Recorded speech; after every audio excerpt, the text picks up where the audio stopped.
Today, I'm announcing action that my administration is taking to protect families during a pivotal moment for this country's economy.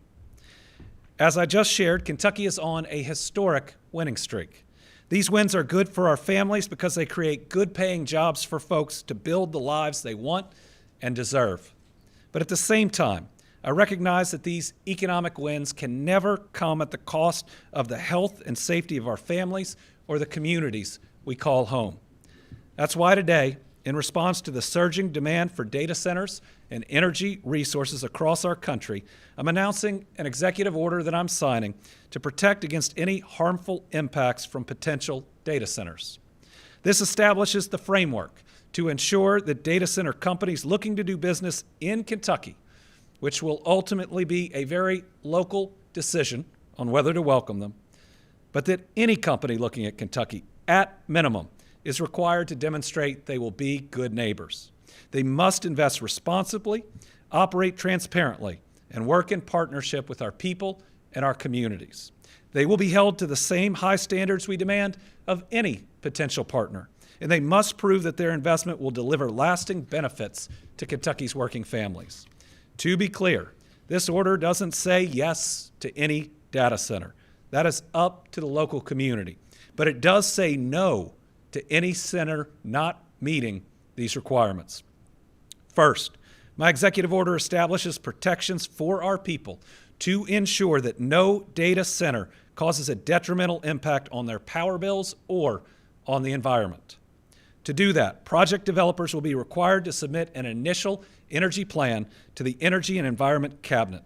The plan will have to show how the company will protect our families and current businesses by not raising their electric bills. They must also demonstrate how the company can meet its energy needs without imposing any additional costs on our families. To add an extra level of protection here and to ensure these commitments are seen through, that they are enforced, I'm ordering the Public Service Commission to prohibit utilities from increasing rates to recover costs caused by the development or operations of a data center. I'm instructing them to deny any application that would do so. Another part of this first step is ensuring our environment is protected. Kentucky is one of the most beautiful places in the world, and our families love the communities they call home. It's essential for our future and the health of our families that we protect our environment. To do that, I'm directing the Energy and Environment Cabinet to deny any permitting applications where a data center would negatively impact any of the following areas: air quality, water use, water quality, water supply, federal jurisdictional wetlands, or natural resources. Developers must demonstrate they are complying with all applicable environmental laws and public engagement requirements. With us today is our Energy and Environment Cabinet Secretary John Lyons, along with Angie Hatton, the chair of our Public Service Commission. I'd like to invite each of them to come up and provide a brief message. Thank you, Governor. Good afternoon, everybody. As the Cabinet Secretary, I'm blessed to work along 1,300 plus individuals in our cabinet that's dedicated every day to protecting our environment and our natural resources.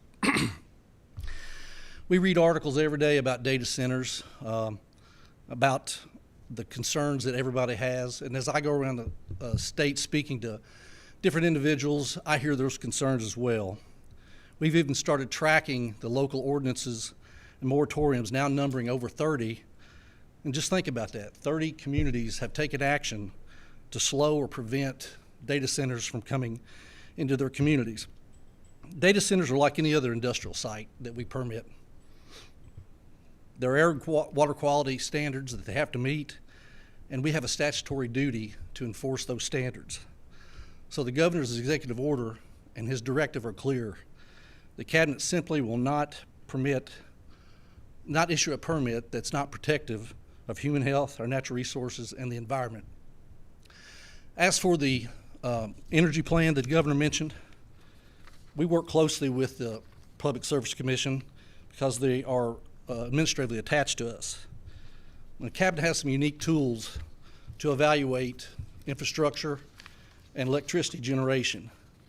And this is data that the Public Service Commission can use as we look forward to making decisions about protection of ratepayers. So with that, I'll turn it over to Chair Hatton. Thank you, Secretary, and thank you, Governor, for inviting me today.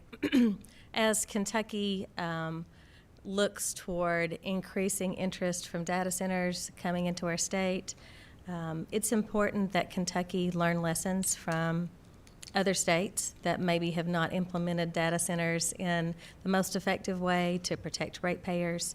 And I'm grateful that we have guidance like this that will provide a framework that allows us, if we allow data centers to develop in our state, that they're done in a thoughtful and deliberate way, and in a way that allows us to protect Kentucky families and ratepayers of every class across the state. So, thank you. Thank you both. Now, part of being a good neighbor is showing up and contributing to the community you call home. We expect that from our people, and we will expect it and require it from any company looking to invest and develop. My executive order requires that any data center project developer must pay their fair share of state, local, and school taxes. They will not be able to avoid paying taxes, especially for our local communities and our local public schools. Another part of showing up is introducing yourself to your neighbors. That's especially important if you're a developer building a multi-billion-dollar facility in a place that so many families have called home for generations. You need to be there in person. You need to hear concerns directly and talk with them, not at them. Because to be accepted in a community, you must be welcomed. That's how you operate, by showing respect. The final part of my executive order is that data center developers must commit to engaging with transparency in public discussions with local community leaders and residents. These discussions should focus on the proposed location, impact, job opportunities, and more. And these leaders must be willing to talk through and answer all questions from the community with a level of transparency. These are significant projects.